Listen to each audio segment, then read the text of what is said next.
Hello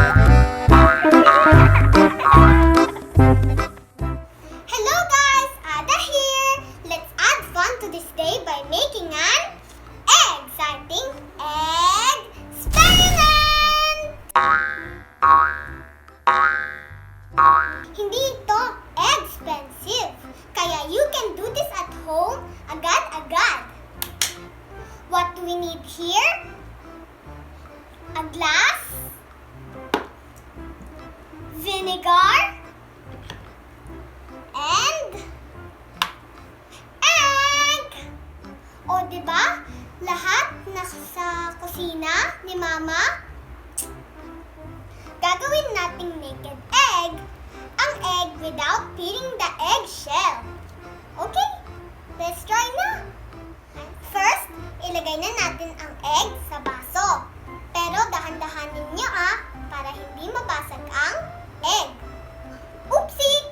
Nakalimutan ko pala isukat ang egg para makita natin kung mag-iiba ang itsura ng egg. After ng egg. After the experiment. Nakalimutan ko pala sukatin ang egg para makita natin kung anong magiging itsura ng ating egg after ng experiment.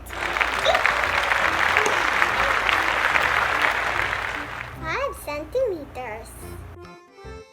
Okay, after ilagay ang egg sa glass, lalagyan na natin ng vinegar.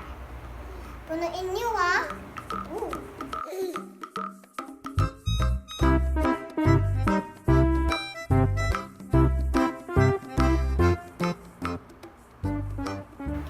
Okay, patience is a virtue.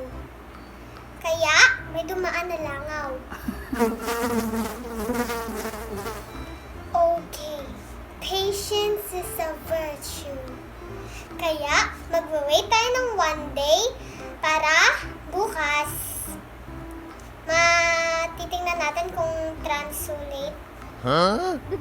Translucent. Okay, patience is a virtue. Kaya, magwa-wait tayo ng 1 day para makita natin yung egg kung magta-translucent yung ating egg na yan.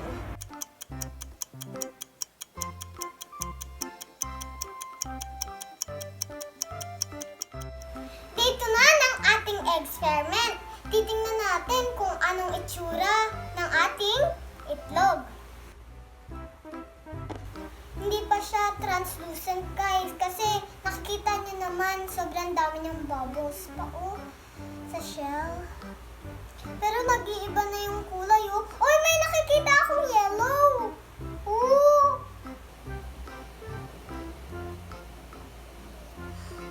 Okay, let's wait for another 24 hours hanggang sa maging translucent na ang ating little egg friend!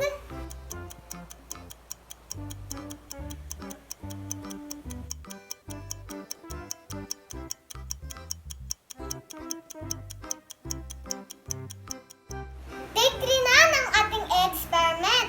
Titingnan natin kung naging translucent na ang ating egg. Wow, ang galing! Lahat yellow. Tsaka yung shell niya, manipis na. Tsaka ang laki, oh my gosh. Okay, hugasan na natin. Wow! Ang egg natin ay naging translucent dahil nawala ang shell nito. Ang eggshells ay binubuo ng calcium carbonate habang ang vinegar naman ay isang acetic acid. Ang acetic acid ay nagre-react sa calcium carbonate sa pamamagitan ng pag-release ng carbon dioxide. Ang natira na lang sa ating egg ay ang manipis na membrane nito na tinatawag na semi-permeable membrane. Tada!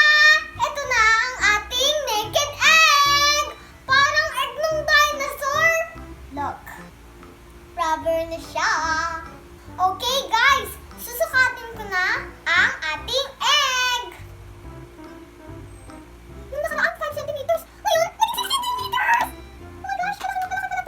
Nagtataka ba kayo kung bakit lumaki ang ating itlog? Dahil ito sa osmosis. Ito ay proseso kung saan pumapasok ang ibang vinegar sa membrane ng egg. Kaya ito lumalaki. Successful ang ginawa nating